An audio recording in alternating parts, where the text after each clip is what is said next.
म्हणजे काय दहशतवादी आहे काय आम्ही काय दहशतवादी आहेत का? तिथं कोणी येतो कोणी जातो, आम्ही नाही जातीवादी. रोष नसतो आमच्या मनात, राग नसतो, आम्ही खुनशी नाहीत, आम्ही दुःख धरीत नाहीत लोकांवरती. आम्हीच उलट दुःख धरणारला अशा लोकांना उलट आम्ही सरळ करतो. इथं काय दहशतवादी आहेत का?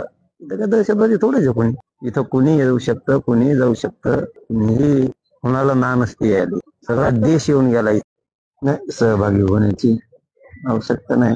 ती आहे समाधान लढायला, ते खूप दुःखात येतं. त्यांनी सहभागी होण्याची आवश्यकता नाही. सहभागी झालेले उपोषण करते यांच्या जीवाला धोका होऊ नये म्हणून यांना मी विनंती करणार आहे की तुम्ही उपोषण सोडा. माझ्या शरीर वयाला गेलंय, खराब झालंय. या मराठ्यांच्या पोराचं शरीर उपोषण करून खराब व्हायला नको म्हणून सामूहिक उपोषण पोरं करतायत. यांनाच मी सोडा म्हणून सांगणार आहे. तुमच्या शरीराचं नको वाटलं करायला, माझ्या तर शरीराचं झालंय. मी आहे लढायला. मी यांनाच आज विनंती करणार आहे की इथं बसलेल्या सगळ्या बांधवांनी उपोषण तुम्ही सोडा. ते बसून राहायला देतात नाही चालत, फक्त उपोषण सोडा.